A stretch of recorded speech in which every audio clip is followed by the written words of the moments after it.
I came home to find my parents and brother outside my house with their bags, acting like I'd agreed to let them move in. I would never. Then they showed me papers claiming the house now belonged to my brother. I'm a single male in his early 30s. My 29-year-old brother is already the father of 4 children. He had his first at the age of 22, followed by the second, a year later, the third 2 years later, and the fourth just a few months ago. His wife, my sister-in-law, and I do not get along because she constantly tries to get a rise out of me by acting superior, then becomes an intense self-victimizing drama queen if I retort in any way. She can cry in an instant and put on an exceptionally convincing performance to get pity from almost anyone. My parents and brother adore her despite the fact that they are fully aware of her true nature and do not care. She's really attractive, I'll grant her that. But she's so horrible that I could never be drawn to her. She also refuses to work despite having a college degree, and my mother cheerfully helps with the kids all day. So their entire financial situation is based on my brother. This also means they can't afford to live any place other than my parents' house, and privacy is a concern with all of them living together in a 3-bedroom house built in the 1960s. Growing up, my younger brother was likewise a clear favorite. We are 3 years apart in age. Yet he acquired a superiority complex since I was severely punished if I responded to his shenanigans in any manner. Back then, it was clear that my parents cared more about him because he got the lion's share of everything, unless other family members called them out on it, which happened quite frequently, which is why my parents packed us all up and moved us around 150 miles away from them. So they only saw us on vacations because it was a 3-hour drive. My brother was physically abusive to me on several occasions, flirted excessively with my first girlfriend until she broke up with me, and laughed at any disaster I experienced. When I was upset, my parents would just tell me to suck it up. I only received equal treatment when my parents needed to maintain appearances.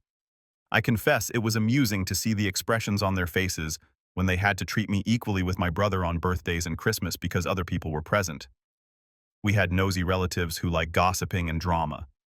So my parents tried to disguise what was actually going on and threatened to take away all of my belongings if I didn't keep my mouth shut.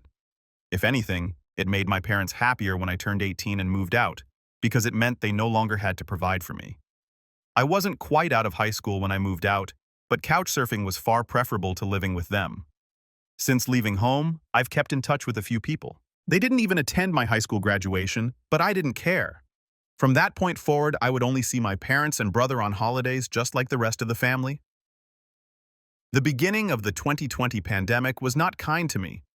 I lost my work and was unable to renew the lease on the apartment because my roommate also lost his job and neither of us could afford the property with unemployment money. It was a rented 2-bedroom condo that I absolutely enjoyed.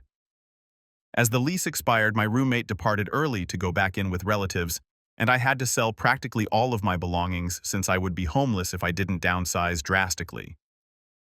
I definitely shouldn't have rented such an expensive house, but I enjoyed living the high life until it didn't treat me well. I realized I should have lived somewhere cheaper, so I could have saved more money to fall back on.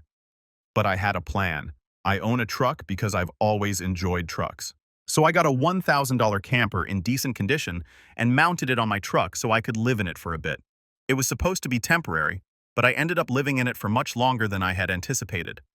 I was hoping to be able to live out of the camper at my parents' house where my brother and his family also dwell. But when I asked my parents if I might stay for a while, they said they had a full house and didn't want me there. Plus, we hadn't gotten along for the past decade. They stated they'd only let me park my camper there if I paid them about what it would cost to rent an apartment in my neighborhood. That was far too much just to park my camper. I was unemployed and attempting to save as much of my unemployment benefits as I could until I could find a new job. With the rent they were asking, I could have easily lived in an apartment. My folks termed my camper an eyesore and urged me to take a walk because we couldn't agree. My sister-in-law found it very humorous that I had to live in a camper. My brother joined her in pointing and insulting me, referring to me as a homeless bum. On the first night when I had nowhere else to go, I slept in my truck camper in a store parking lot. I was terrified that someone might try to break in. Needless to say, I did not sleep well that night. I had nowhere else to go because any other relatives who owned houses were rather far away, and all of my pals were in apartments. I was also really tied to my surroundings, so I didn't want to just leave. I'd also had my mail forwarded to a friend's place, which was the only way I could still receive it. Finding a safe area to park was tough. I began seeking a job similar to my old one. It takes months to live the nomadic camper life. At the time, I had to deal with everything from beggars and drug users to people telling me to leave because my camper was an eyesore. Someone who instructed me to move claimed to be part of a homeowners association. I wasn't even parked on a street with houses, and when I asked what the homeowners association was, they were quite hostile and threatened me. I moved my camper nevertheless to avoid the problem. To ensure a consistent source of electricity, I learned to plug in a lengthy extension cord anywhere I could to recharge my camper batteries. This entailed sneaking around and putting it into an exterior outlet of a random building while parked on the street. I realized it's a bad thing to do, but I needed to keep my batteries charged so my refrigerator stayed cool. I had a little solar power bag for charging my phone, but I didn't have a generator, which is noisy and requires fuel. So I did what I needed to do. After months of living like this, I eventually found a new job. I had to relocate to a neighboring city to find work that did not entail retail. I worked in retail during college and swore to myself I'd never do it again, but I was almost ready to break that promise. I was still receiving unemployment benefits, but I didn't have a secure place to live and didn't want to be jobless when they ran out. Plus, I was completely bored. I had little else to do than read view movies on a small portable DVD player, use my phone or laptop, and keep track of where I might park and use the local public restrooms. I kind of envy the Japanese since they have public bathhouses. We could definitely use something like that around here. When I finally found a new job, I essentially lived in the back lot of the building by the warehouse, where no one else appeared to bother utilizing the old employee parking spaces because they were so far in the back that the area was almost forgotten. My boss, the firm owner, actually preferred this arrangement because I was willing to work any shift I could get as long as I got enough sleep. He even let me remove the camper from my truck and park it in one of the slots so I could drive around without it. I'm not sure if this was legal, but no one harassed us about it the entire time I lived there. I didn't have to deal with many trespassers. There were a few, but security personnel led them away. I was almost always available when they needed me and worked nearly every day of the week. My boss allowed me to plug my camper into the building for power and water, and I paid a little amount of rent by working for free on Sundays when only the janitor and security guard were in the office. Aside from that, I generally had to shower at a friend's place or at my local gym because the camper had no shower and only a portable toilet. I didn't want to fill it because emptying it is a dreaded duty, so I used other bathrooms whenever possible. I had a key to the warehouse and could use the bathroom at any time. I was even on first-name terms with the night security guy, who has now become one of my closest friends. The camper was simple to heat in the winter with a little electric heater. Summers were unpleasant, and because the camper lacked air conditioning, I had to purchase a used portable air conditioner to make things acceptable. I got a lot of overtime pay and learned some new skills from other employees. Eventually, midway through this year, I secured a better position in the company as a supervisor and began earning a higher pay than my previous employment. That's when I decided I wanted a home. The scare I experienced from losing my condo made me realize I wanted something far more dependable in the long run. I looked for something close to work and discovered a 3-bedroom manufactured home on a small plot of land just 2 miles away. I was able to get it for $10,000 cheaper than the asking price. Somehow, I used virtually all of my savings for a down payment and was approved for a home loan. I didn't have to live in a camper any longer. There was enough room for me to reverse my truck behind the house, remove the camper, and set it up in the backyard. So I set it up as its own small structure in case I needed it again. When I was completely situated in the house, I was foolish enough to boast about it in my book of faces. My family viewed the post, which is where this really began.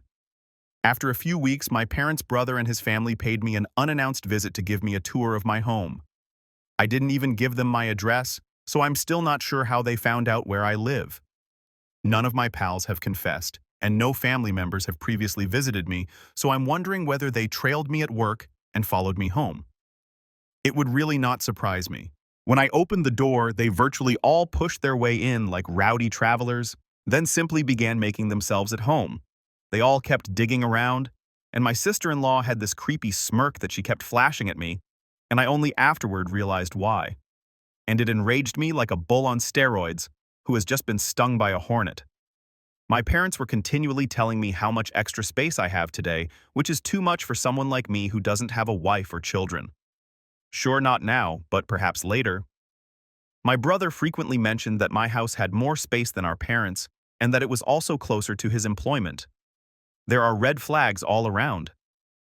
Eventually, my brother requested me to speak privately. Everyone else abruptly left the room and piled onto the front porch. That's when I realized they had a strategy. My brother, let's call him Jason for simplicity, stated the house was too big for me alone and that I should let him move in with his family because his wife is expecting their fourth child and my house is much closer to his employment.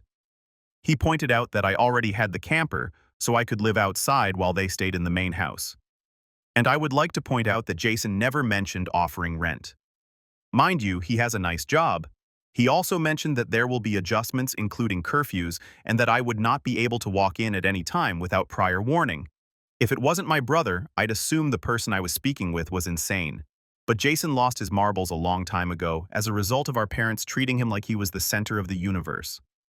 I tried to speak, but he kept talking over me as if I had no say in the situation. There was no way I was going to rent out my house or sections of it to him. Other people perhaps simply so I could pay off my mortgage more easily, but not him or his ugly wife. I'd seen videos of this similar situation online many times before, but I never imagined I'd be living it because I felt it was ridiculous.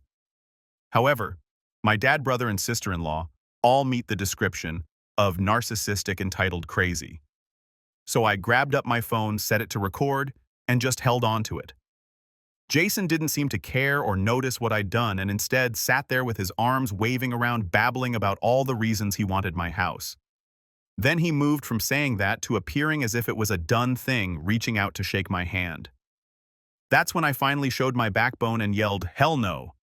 I said it loud enough that Jason fell backward for a moment. I had rarely raised my voice to him at that level since I was chastised by our parents whenever I did. But it was my house, not theirs. My spine can shine as much as it wants here. I stood up and told him that my house was not for sale and acted as if I would let him move in just because he wanted to make it happen. I bought my house for myself, and it's not my responsibility that he keeps having children and staying with our parents because he can't afford to move out. Jason got as close to me as he could without touching me, telling me I didn't deserve the house and that he wanted a better location for his family to live.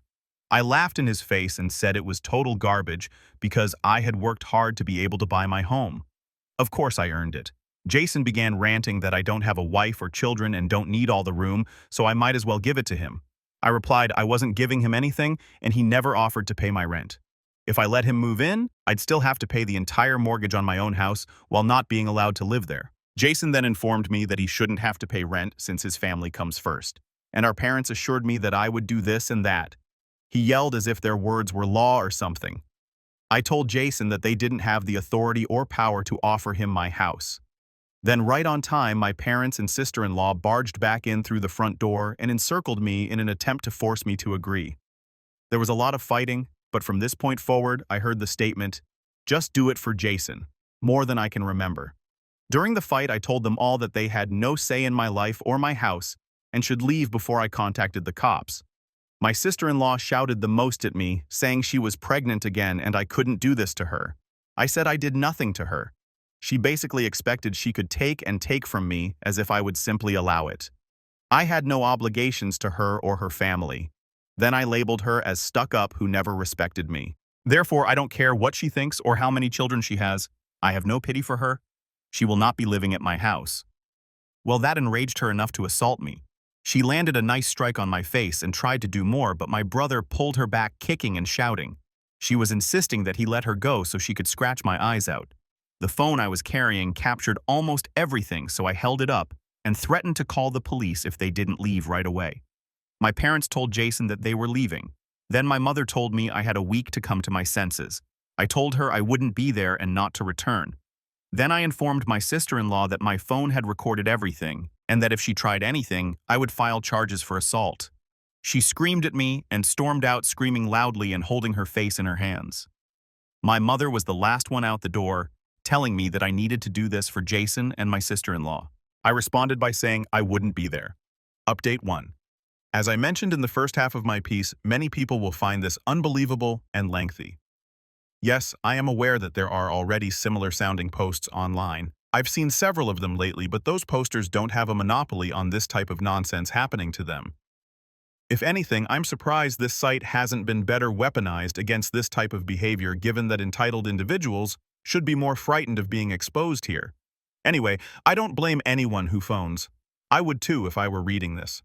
However, after reading this and my first article, you'll understand how messed up my parents are in my life. They were the source of all evil that spoiled my brother into the person he is now, and they've never offered me a real reason why. And I fear there isn't one. Some individuals can't explain why they make decisions like kid favoritism, so all they can do is try to stand up for the child they supported, which is precisely what my parents tried to do. And I've almost completely destroyed their lives as a result. Not in the legal sense, but rather in an emotional one. After kicking out my parents' brother and sister-in-law for attempting to force me to hand over my new house to my brother, I immediately took to social media to tell the entire family the story. It spread quickly, but you won't find it anymore because it was all erased some time ago, and I made my own profile private. I posted about it because I knew the first thing my family would do when they got home was try to alter the events to make me the villain. And I was precisely correct. But I had about an hour to get started before they arrived, and I had video evidence to back up my story about what they did. No, I don't intend to show the video here, so don't ask. Being proactive paid off since I quickly gained support from a large number of family members. My dad, brother, and sister-in-law may have been planning their own post, but it was too late, so they didn't bother attempting to lie much. My dad, Jason, and sister-in-law had a few flying monkeys to help them, but not much else. Many others already knew how entitled they were, so what happened was easily understood and accepted. There was one particular person who called me. I'm not sure who they were, but they told me I was a terrible brother and that I needed to make room for a real family man. I immediately hung up and blocked the number. This was not a rerun. After a week, my parents showed up with Jason on my front porch, just as they had promised in their previous ultimatum. They rang my doorbell repeatedly and hammered on the door until I replied. I opened it just a crack, and they tried to push their way back in, but I'd added a couple of latch chains to block it, and I even held myself against the door for good measure. My father and brother begged me to allow them in, but I refused, saying I was filming everything and would call the cops if they tried to break in again. My mother soothed them, and then in her sickly sweet tone asked whether I was ready to let my brother move in. I instructed her and the rest of them to go and never return.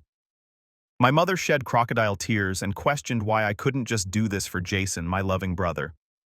I smiled and frankly stated that I do not love him as a brother because he treated me like that for years and they merely encouraged him to do so. They are bad parents and he is an awful brother. Then I ordered them to leave or I'd contact the cops right away.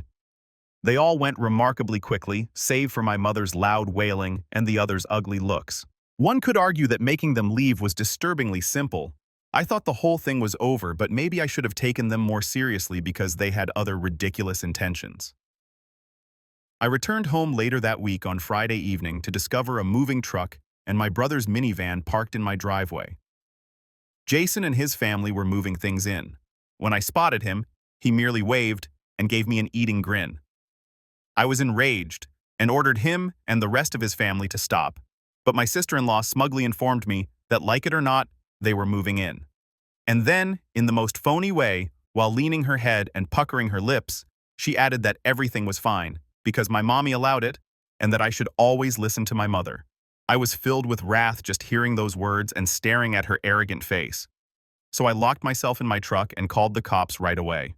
When they understood what I was doing, my sister-in-law began pounding on my window and screamed at me to stop, saying that I couldn't do this to her since she and Jason needed the house. She lamented, "Why can't you just do this for Jason?" I said, "Forget Jason, it's my house, not his." Then she threatened to key the side of my truck if I stopped contacting the cops, which the emergency operator overheard due to the window being slightly open.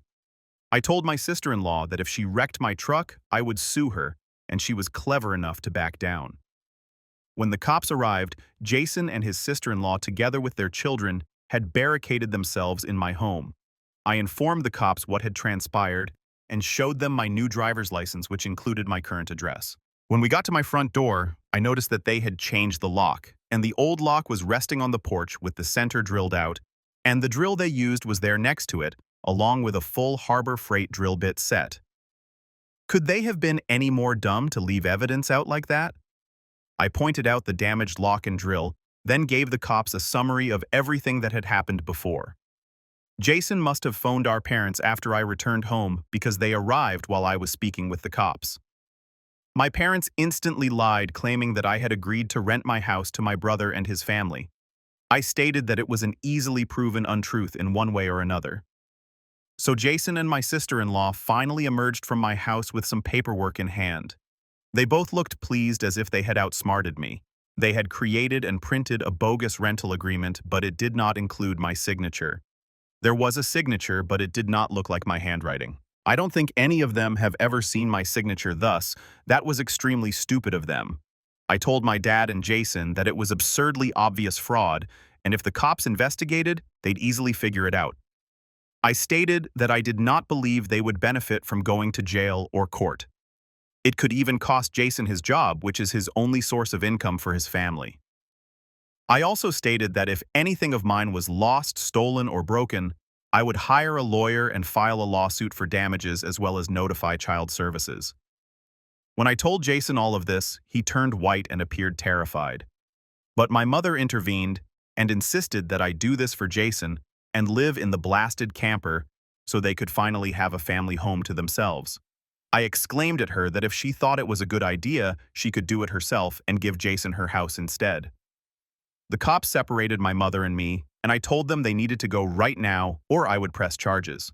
I yelled that they drilled through my front door lock to break in, that the lease papers were clear forgeries, that they had badly forged my signature, and that I had videotaped my sister-in-law hitting me. Those are felonies I could ruin their lives over if I so desired. And if they did not go, that is exactly what I would do. The only reason I hadn't done it sooner was for Jason's children. They had one chance to get out. When my parents heard that, I believe it dawned on them that they couldn't force me to do it for Jason. My mother finally gave up and declared she'd put an end to it. She then went over to her daughter-in-law and spoke quietly with her for a minute while my father spoke with Jason. My sister-in-law immediately began crying and shredding up the false rental papers into little parts and flinging them like confetti, only to have an officer order them to pick up the pieces of paper or he would fine them for littering. At this moment, both cops got the "I don't get paid enough for this" expression on their faces. Jason had to start asking his children to pack their belongings back into the moving truck. The kids were all crying, with the eldest sobbing because he wouldn't get his own room now. Sister-in-law and Jason collected their children to try one more lame attempt to guilt me with a sad family performance in which they all cluster together in a type of group hug while all facing the same way. I swear they had practiced it before. All of the kids had the same begging expressions and quivering mouths. My sister-in-law started caressing her pregnant belly and drooping her head to look like a sad puppy, while my brother simply made the saddest face he could and pleaded, "Please don't do this. We should be allowed to live here." But I didn't hesitate and instructed them to continue packing. All of the kids and my sister-in-law started crying, and Jason roared at me, asking if I was satisfied with myself and accusing me of denying them a house because I was too self-centered to share and support their family. I ended up laughing like crazy and retorting that what he was attempting to do was take, not share, and that no amount of tears would convince me to let his family move in because he is no longer my brother. He's just an entitled jerk who believes he can take anything he wants from me, just like when we were kids. Jason began dropping obscenities at me until the authorities told him to stop or he'd be arrested regardless of whether I wanted to press charges. He sucked in his lips, his expression a mixture of fear and rage. I asked the cops if they could stay until my parents' brother and sister-in-law had departed, and they stated they wouldn't leave until this was handled. In fact, 2 cops turned into 4 in the next few minutes as more cars arrived. For whatever reason, this gave my parents an extra push to get started. I made Jason give me the keys to the new lock he'd installed on my front door, even though I ended up getting another lock the next day since I wasn't sure whether he had duplicate keys. He was quite reluctant to hand them over. Then, instead of handing them to me, he flung them down the street and into a storm drain, telling me to go get them myself, but one of the cops chastised him for it and ordered him to go collect them. He had to remove the grate to get to them, and he got somewhat dirty in the process. When he got the keys back, he snarled and slammed them down in my hand. I then told everyone to go and never come back. My mother stated I'd be disowned for this, as if it were a threat to me, and I told them that. Then I jokingly remarked something along the lines of how that meant I wouldn't be able to come to any holidays with them, where I was always treated terribly anyway, because Jason has always been their obvious favorite. They mistreated me as a child. So if Jason ever needed an organ donor, I would refuse to give him anything. So do what you always instructed me to do when I was abused by all of you. Suck it up. My parents were taken aback when I said all of that, and the quartet of cops looked quite scornful at them as well. I tell you, if you want to put terrible parents like mine on the spot, confront them in front of cops because they are unlikely to do anything stupid then. My mother started crying and walking away. My father stood there looking like he wanted to punch me while Jason hugged his children in defeat. And my sister-in-law was having a tantrum on my front lawn. They eventually formed a line, handed out boxes, and left my residence. Nothing had been unpacked yet, so everything was pulled out immediately.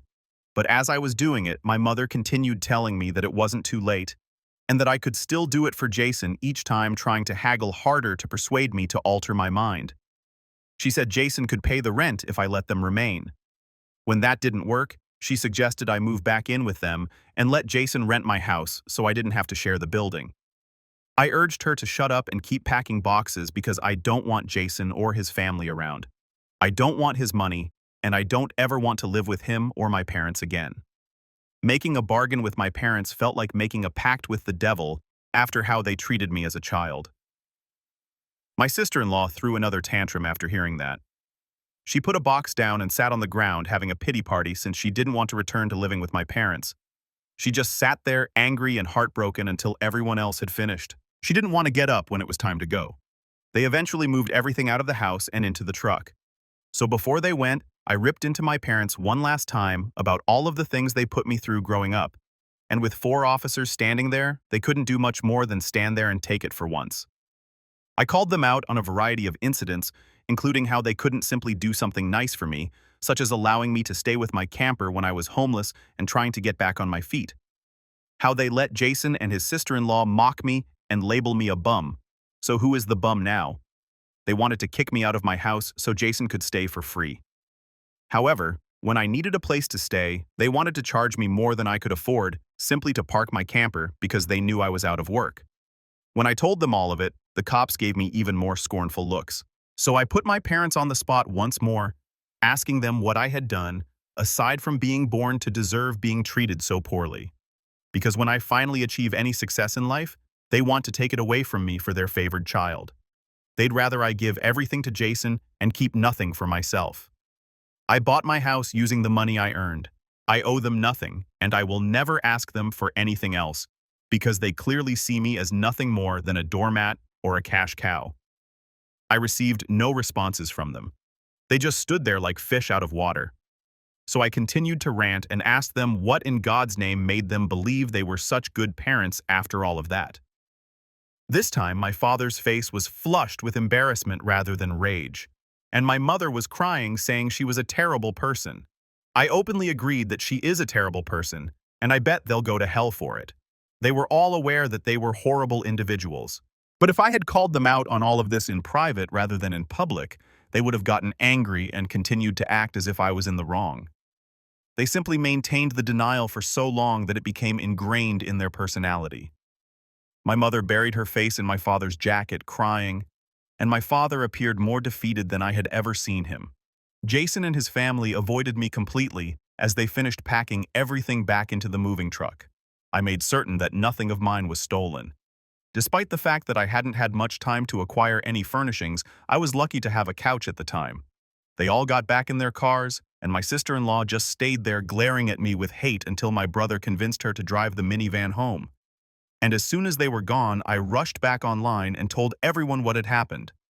My parents were too humiliated to try to justify their behavior this time. And while the family was slightly divided prior to this occurrence, it was now overwhelmingly in my favor. Following this incident, nearly the entire family has come out in support of me, and those who haven't just aren't siding with anyone no matter how many times my parents attempted the "we did it for Jason" excuse. No one was listening anymore. As a result, they no longer have any familial support. Many members of the family, including the worst flying monkeys, sided with me despite my expectations. So I suppose they'd had enough. Around that time, I offered to entertain half of the family for Christmas Eve at my new home. My folks weren't invited. Surprisingly, I was not blocked on the profiles of my brother and sister-in-law. And I saw that my sister-in-law delivered her fourth child in early November. They still live with my parents. I'm quite sure they knew I was watching because my sister-in-law kept posting passive-aggressive comments about not having enough space while living with my parents, most likely to see if she could still blame me. And I'm sure it's driving my mother and father insane because they can't get any peace and quiet in their old age, with 3 boisterous, obnoxious kids, a mentally unstable sister-in-law, my golden child brother, and a newborn baby all in the house at the same time. Perhaps they could relocate into a camper in their own backyard and let Jason take over their entire house. They could find some serenity then. Yeah, they could do it for Jason. There were meant to be more, but this post became far too long. So I'll release part 3 later. Update 2. I was attempting to keep things to 2 posts, but upon assembling everything, I discovered that part 2 was simply too long. So I separated it into 3 parts. For those who commented en masse, I will acquire cameras when I can afford them.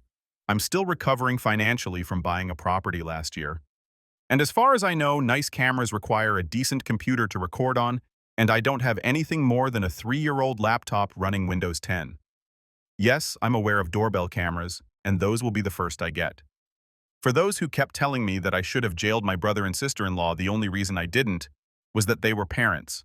Their children need them. And if Jason gets caught, he will most likely lose his job, which would leave his family without any money. My sister-in-law has a baby that is only a month old right now. Neither of them should find themselves in jail.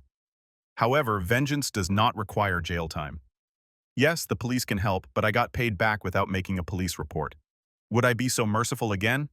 Most likely not. They are fully aware of this. I opted not to create an account or post until after the new year, just in case anything else happened, and it did.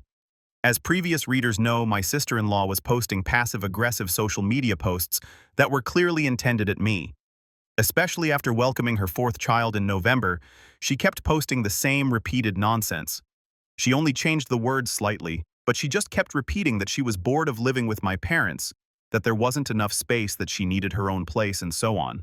I realize I sound dismissive, but if you went through what I did with these folks, you'd be ready to sarcastically play little violins in front of them as well. They're just so terrible. And as expected, more happened after I waited until January to create an account. I previously indicated that I had invited half of the family to a Christmas Eve gathering at my house, and everyone I invited showed up despite the fact that it was a rather long trip for them of about 3 to 4 hours. However, they wanted to attend and show me their support. They congratulated me a lot for working so hard to get a house on my own, and they apologized for everything I had gone through. I was questioned why I didn't just take my camper and drive the 3 hours back to them, rather than live essentially homeless for so long, and I had to acknowledge shyly that I was extremely connected to living here. This area provided me with the best employment prospects.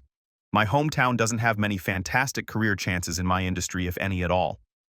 Therefore, I wanted to make my own path as much as possible. Overall, they accepted the answer. We went on to have a fantastic party, the finest I'd been to in years. Some relatives even donated compact discs of amazing Christmas records, and I must say that the one my uncle gave of Ray Charles was my favorite. I've never heard anyone else perform Christmas tunes like he does. It was a grand and happy occasion. I felt like I could finally forget about my problems and enjoy the moment, but I wouldn't be writing this if things had stayed that way. Around 2 hours into the celebration, you know who showed up. My parents' brother and sister-in-law came in attempting to smile. They didn't even knock, just marched right inside my front door as if they were supposed to be there. I turned off the music and instructed them to leave immediately. They begged to stay and said they had brought gifts. One of my uncles stood up and yelled at them before I had another chance to speak. He said they didn't deserve to be in my home or my life after what they attempted months before, and he was supported by several other relatives. Mind you, this person is my mother's brother, and he used to adore her, until he learned about what occurred between me and my parents. My grandparents, my mother's parents, as old as they are, immediately intervened and told my parents that if they wanted to make peace with me, it was far too soon. They've never been more disappointed with them than they were this year. They'd kept their affection for my brother hidden from inquisitive eyes for a long time, but nobody was fooled anymore. And if they ever wanted to be a part of my life again, they needed to make a concerted effort to treat me like a son. Then they went to Jason and sister-in-law, saying they had seen the repeated nonsense sister-in-law was posting about. They are tired of it and want to let it go. My house will not be their new home. My sister-in-law returned to her old ways of crying and having pity parties about how she should be the one living here, not me. She plopped down in a chair to throw a tantrum, complaining that it wasn't fair that I had this house to myself when I didn't have a family of my own, whereas she had 4 children who required more space. She explained that all she wanted was a better location to live and to feel like a real mom. It was petty of me, but I loudly stated that she fails as a mother because she lets my mother handle most of the parenting while she sits on her backside all day drinking, playing on her phone, or going out and wasting all of Jason's money, and she had the audacity to complain about it. I even remarked that I'm amazed her baby doesn't get drunk from her breast milk because she drinks so much, which admittedly went a little too far. As I received some glances, my sister-in-law demanded to know whether I was calling her a horrible mother. I responded that the evidence speaks for itself, and if she wants to be able to leave my parents' house someday, she needs to put her college degree to good use, obtain a job, and learn to save money. My mother already performs the majority of the childcare for my brother's children, so she'll have plenty of time, especially as her baby grows older. My brother's eldest child, who is 7 years old, raced up and began kicking and screaming at me for yelling at his mother. He kept ranting that I was the horrible man who made her weep and refused to let them reside here. My brother grabbed his son to pull him away, but all of the other relatives joined in, and this evolved into a family intervention against my sister-in-law and brother. She cried. Her newborn infant was sobbing. Her children were weeping. Even Jason was nearly in tears at the verbal assault he was receiving. He ended up sitting on the ottoman where I store my shoes beside the front door, looking like a complete wreck. He couldn't look anybody in the eyes.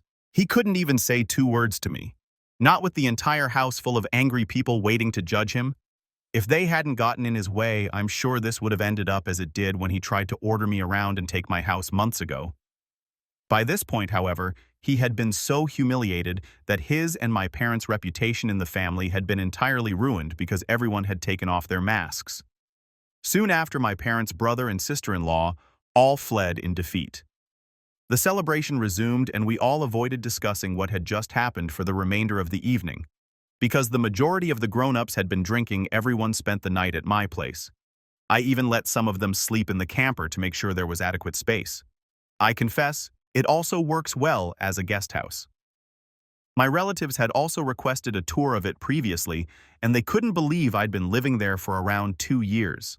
I received a lot of inquiries about it, such as what the summer and winter were like. I woke up earlier than everyone else on Christmas morning with a fresh pot of coffee and some pain relievers in case any of them had spiked eggnog hangovers. I was congratulated for being a far finer host than my parents ever were, and we all promised to do it again next Christmas. After Christmas, my sister-in-law eventually stopped making apparent digs at me and erased all of her prior posts. However, just after the new year, she posted a new post whining about how she tried to get my parents to buy a camper like I did so it could be put up in the backyard and Jason and his family could use the entire house as their family home. Well, it's never fun to taste one's own medicine, and my parents strongly oppose the idea. I've heard that no one is going to force them out of their own home, let alone their main bedroom. The post was only online for a few days before my sister-in-law took it down, and she hasn't posted anything since then. She likes to complain, but if a tree falls and no one hears it, can it still complain, sister-in-law?